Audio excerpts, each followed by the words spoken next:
কোরআনের তাফসীর তো আমি নতুন কিছু করছি না।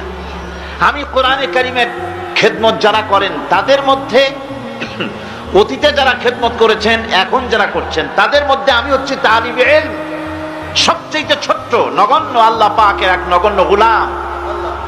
এর আগে বহু তাফসীর হয়েছে, কিন্তু মানুষের পরিবর্তন, চরিত্রের, আখলাকের, সমাজের, রাষ্ট্রের পরিবর্তন দেখতে পাই নাই। খুব কম পরিবর্তন হচ্ছে। হযরত শাহ আতাউল্লাহ বুখারী রাহমাতুল্লাহ আলাইহি সারা জীবন ইসলামের পথে সাধনা করে জীবনের শেষ মুহূর্তে এসে বলেছিলেন, 40 সাল তক কবরস্থান মে আযান দিয়া কোই মুর্দা জিন্দা नहीं हुआ। 40 বছর পর্যন্ত কবরস্থানে আযান দিলাম, কোনো মুর্দা জাগি উঠলো না। আমার অবস্থাও অস্থায়ী হয়েছে। জীবনের 36টি বছর কোরআনে কারিমের একটুখানি খেদমতের তৌফিক আল্লাহ পাক দিলেন, মনে হচ্ছে যেন কবরস্থানে আযান দিচ্ছি, কারো কানে প্রবেশ করছে না। আজ আমরা কোথায় যাচ্ছি? কোরআন ছেড়ে দিয়ে কোথায় যাচ্ছি? ফাইনা তাযহাবুন, কোথায় চলছি আমরা? কোরআন ছেড়ে দিয়ে আমরা কোথাও শান্তি পাবো না। শান্তির জন্য পৃথিবীতে লিগ অফ নেশনস তৈরি হয়েছিল, ইউনাইটেড নেশনস অর্গানাইজেশন তৈরি হয়েছিল, শান্তির জন্য সাদ তৈরি হয়েছিল, শান্তির জন্য কত কিছু তৈরি হলো। শান্তি কেউ দিতে পারে নাই, পারবেও না। এই কোরআন কেন্দ্রিক রাষ্ট্র ব্যবস্থা ছাড়া শান্তি চুক্তি যতই হোক, অশান্তি বাড়বে, শান্তি কোনোদিন হবে না। শান্তি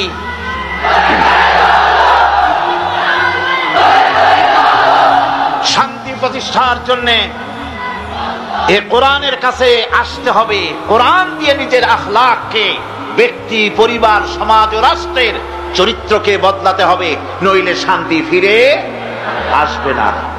কোরআনে কারীম হচ্ছে আসল জ্ঞান, এই জ্ঞানের কাছে ফিরে যেতে হবে। এই জ্ঞান আসছে কার কাছ থেকে? আল্লাহ পাকের কাছ থেকে। যুগ যুগ ধরে, শতাব্দীর পর শতাব্দী ধরে, 1500 বছর পর্যন্ত কোরআন পৃথিবীর মানুষের কাছে আছে। আমি তো মনে করি কোরআনের চাইতে মজলুম কিতাব এই পৃথিবীতে আর একটাও নাই। আমরা কোরআনের প্রতি জুলম করেছি, অত্যাচার করেছি, কোরআনের হক আমরা আদায় করিনি। ব্যাখ্যা আমরা করি, বক্তব্য রাখি, লোকেরা কষ্ট করে আসেন, শুনে চলে যান, কিন্তু আমলের ময়দানে ঘাটতি ছাড়া পরিপূর্ণ আমল হয়ে, আমলটা যেমন হওয়া উচিত ছিল সেটা সমাজে আজ হচ্ছে না। মানুষ মনে করছে বিজ্ঞান সবকিছু, বিজ্ঞানের দিকে দৌড়াচ্ছে, মানুষের তৈরি করা মতবাদের দিকে দৌড়াচ্ছে। একবার ফুটবলের মতো হয়ে গেছে মানুষ। কিসের মতো হয়েছে বলুন? ফুটবলের মতো। এ শট মারে, ও হেড করে, ও আরেক লাথি মারে, সে আরেক লাথি মারে। এইভাবে করে মানুষ আজ ফুটবলের মতো লাথি খেয়ে বেড়াচ্ছে, কখনো জাতীয়তাবাদের দিকে, কখনো সমাজতন্ত্রের দিকে, কখনো পুঁজিবাদের দিকে, আর কখনো শিখ মতবাদ, ধর্মনিরপেক্ষতাবাদের দিকে। ফুটবলের মতো গোটা জাত দৌড়াচ্ছে। পৃথিবীর মানুষের কাছে, পৃথিবীর মানুষের জন্য শান্তি প্রতিষ্ঠা হবে না যতক্ষণ পর্যন্ত কোরআনের কাছে না আসি। কারণ আসল জ্ঞান এখানে। আমাদেরকে কম জ্ঞান দেওয়া হয়েছে, ওমা উতিতুম মিনাল ইলমি ইল্লা কালিলা। খুব সামান্যতম জ্ঞান আমাদেরকে দেওয়া হয়েছে, সামান্যতম জ্ঞান, সামান্যতম জ্ঞান আমাদের দেওয়া হয়েছে। এই সামান্যতম জ্ঞান দিয়ে আমরা উন্নতি করেছি ঠিকই। আমরা রাসূল করিম সাল্লাল্লাহু আলাইহি ওয়াসাল্লামের যুগটাকে আইয়ামে জাহিলিয়াত বলি, হুজুর আসার আগের যুগটাকে আইয়ামে জাহিলিয়াত বলি, সেই যুগটাকে ডেজ অফ ইগনোরেন্স বলি, সেই যুগটাকে অন্ধকার যুগ বলি। আমি প্রশ্ন রাখি, সেই যুগের চাইতে আমার বর্তমান যুগ আর এই দুইটা যুগের মধ্যে আপনি একটু ডিফার করেন তো, একটু পার্থক্য করুন তো, কোন যুগটা খারাপ, এই যুগটা না রাসূল আসার আগের যুগটা? সে যুগের মানুষ তো, যেটাকে ডেজ অফ ইগনোরেন্স বলি, অন্ধকার যুগ বলি, সেই যুগের মানুষ তো কোন স্ত্রীকে তার স্বামীর সামনে, স্বামীকে ঘুঁটির সাথে বেঁধে তার স্ত্রীকে উলঙ্গ করে স্বামীর সামনে ধর্ষণ করেছে, এর ইতিহাস তো আমরা পড়ি নাই। মায়ের সামনে, বাবার সামনে তার কন্যাকে, যুবতী কন্যাকে উলঙ্গ করে পালাক্রমে ধর্ষণ করা হচ্ছে, এই ইতিহাস তো আমরা পড়ি নাই। সুতরাং আজ সেই যুগের চাইতে এই যুগে আমরা মোটেই আগাতে পারি নাই, বরং শিক্ষার নামে, বিজ্ঞানের উৎকর্ষের নামে, সাহিত্যের নামে, শিল্পের নামে, সংস্কৃতির নামে, রাজনীতির নামে, নতুন নতুন যুগ পরিবর্তনের নামে আমরা ধ্বংসের দিকে আগায় যাচ্ছি। আজ আমরা উন্নতি ঠিকই করেছি। আগে আমরা উঠে চড়তাম, পায়ে হাঁটতাম, এখন আমরা গাড়িতে চলি। গরু গাড়িতে চলতাম, রিক্সায় চড়তাম, এখন আমরা গাড়িতে চলি। আগে আমরা কোন ক্রমে উঠে টুটে চলে বেড়াতাম, এখন আমরা প্লেনে চড়ে বেড়াই, দুনিয়ার এই মাথা ও মাথা যাতায়াত করি। আগে একটা খবর এইখান থেকে সেখানে পৌঁছাতে অনেক দেরি লাগতো, আর এখন খবর টেলিফোনের মাধ্যমে খরচ বেশি, ফ্যাক্সের মাধ্যমে খবর পাঠাই, ফ্যাক্সে খরচ বেশি। এখন ইন্টারনেটের মাধ্যমে, ইমেইলের মাধ্যমে, কম্পিউটারের মাধ্যমে খবর পৃথিবীর এক প্রান্ত থেকে আর এক প্রান্তে কম খরচে দ্রুত গতিতে এক প্রান্ত থেকে আর এক প্রান্তে আমরা পৌঁছে দিচ্ছি। কম্পিউটার এই পৃথিবীকে একটা নতুন দিগন্ত উন্মোচিত করে দিয়েছে কম্পিউটার। এখন আর চিকিৎসার জন্য আপনাকে বাজেশ্বরের হুজুর কেবলা তিনি কলকাতা গিয়েছেন, চিকিৎসার জন্য কেউ সিঙ্গাপুরে যায়, কেউ আমেরিকায় যায়, এখন যাওয়ার দরকার নেই। আপনার এইখানে ডাক্তাররা আপনার রোগ নির্ণয় করতে পারে নাই, যাওয়ার দরকার নাই। এই সাবজেক্টের উপর ডাক্তার লন্ডনে আছে অথবা আমেরিকায় আছে, আপনি এখান থেকে আপনার কম্পিউটারের মাধ্যমে লন্ডন এবং আমেরিকার ডাক্তারদের সঙ্গে আপনি কথা বলতে পারবেন। সেখানে রোগীর অবস্থা বলার পর সেখানকার ডাক্তার আপনাকে বলে দেবে এই রোগীর এই চিকিৎসা, অপারেশন করতে হলে অপারেশনের জায়গা কতটুকু, কত মিটার কাটতে হবে, কত সেন্টিমিটার কাটতে হবে, কোন জায়গা বাদ দিতে হবে, সব কম্পিউটার আপনাকে বলে দেবে এবং সেইভাবে করে চিকিৎসা করাবেন অতি দ্রুত গতিতে, কম খরচায়। লন্ডন যাওয়া লাগলো না, ডাক্তার আনা লাগলো না, এত টাকা ফি দেওয়া লাগলো না, প্লেন ভাড়া দেওয়া লাগলো না, এত কম খরচে আপনি বাড়ি বসে চিকিৎসা পাচ্ছেন। এখানেই শেষ নয়, আপনি একটা বই তালাশ করছেন, বইটা বাংলাদেশে নাই, বইটা আছে আমেরিকায় অথবা আছে লন্ডন হসপিটাল, লন্ডনে সবচাইতে বড় লাইব্রেরিতে বইটা আছে, সেই বইটা আপনি চান, আপনাকে লন্ডনে যাওয়ার দরকার নাই, আপনি কম্পিউটারের বটন টিপুন, লন্ডন এসে গেছে। এবার আপনাকে প্রশ্ন করবে হোয়াট ডু ইউ ওয়ান্ট, তুমি চাও কি? আপনি তখন বলুন আমি লন্ডনের লাইব্রেরি চাই, লাইব্রেরির লিস্ট চলে আসলো, কোন লাইব্রেরি চান সেখানে টিপুন, সেই লাইব্রেরিটা বেরিয়ে আসলো। এরপর ওই লাইব্রেরি কোন বইটা চান সেটাই টিপুন, বইটা বেরিয়ে আসলো। ইচ্ছে করলে 1000 পৃষ্ঠার বই ঘরে বসে এই কম্পিউটারের পর্দায় আপনি পড়তে পারবেন, 1000 পৃষ্ঠার বই।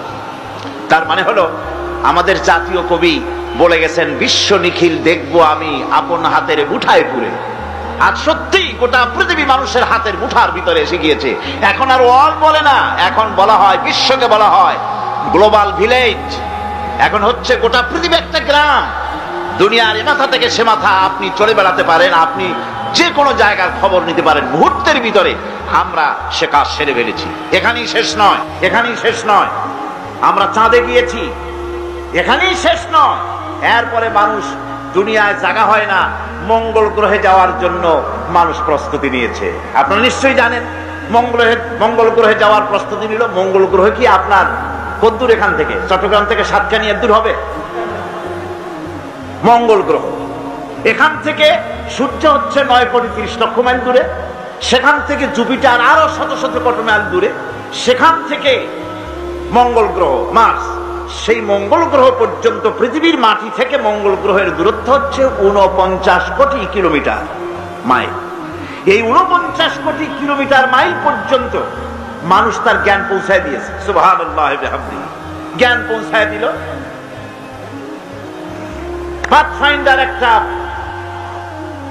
যন্ত্র, একটা রকেট তারা তৈরি করলো, এটাকে ছেড়ে দিল প্রতি সেকেন্ডে 1600 মাইল গতিবেগে। চিন্তা করেছেন? প্রতি সেকেন্ডে 1600 মাইল বেগে এটা ওড়া শুরু করলো।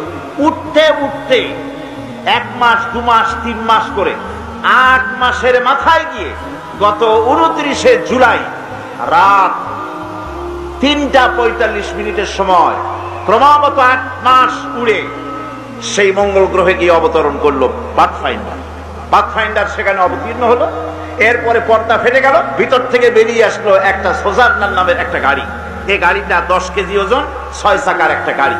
গাড়িটার ভেতরে রয়েছে কম্পিউটার, বেরিয়ে তার মধ্যে রয়েছে হাই পাওয়ারের ক্যামেরা, আরো অনেক যন্ত্রপাতি। এটা নামলো, নেমে চলা শুরু করলো। তারপরে ছবি তুলে নাসায় প্রেরণ করতে লাগলো। নাসা হচ্ছে পৃথিবীর মহাশূন্য গবেষণাগার, সেখানে প্রতি মুহূর্তে ওখান থেকে ট্রান্সমিট করতে লাগলো ফটোগুলি।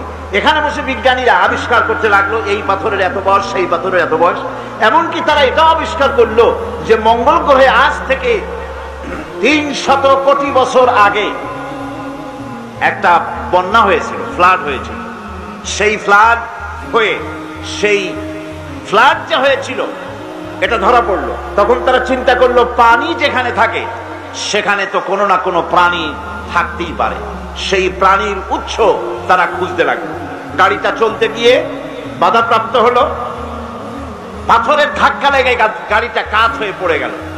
চিন্তা করুন, 49 কোটি কিলোমিটার নিচে পৃথিবীর মাটিতে বসে বিজ্ঞানীরা কম্পিউটার মনিটরিং করে 49 কোটি মাইল দূরের সেই সোজার্নার গাড়িকে তারা সেখানে সচল করে দিল 49 কোটি কিলোমিটার মাইল নিচে পৃথিবীর মাটিতে বসে। এখন আল্লাহ পাক কি বলছেন? আল্লাহ রাব্বুল আলামিন বলছেন, ওয়ামা উতিতুম মিনাল ইলমি ইল্লা কালিলা, তোমাদেরকে খুব সামান্যতম জ্ঞান দেওয়া হয়েছে। এই যদি হয় সামান্যতম জ্ঞান, তাহলে আল্লাহ রাব্বুল আলামিনের জ্ঞান কত বড়! সেই স্বল্প জ্ঞানের আধার, সমস্ত জ্ঞানের উৎস আল্লাহ সুবহানাহু ওয়া তাআলা। তিনি কোরআন অবতীর্ণ করেছেন গোটা মানব জাতির জন্য।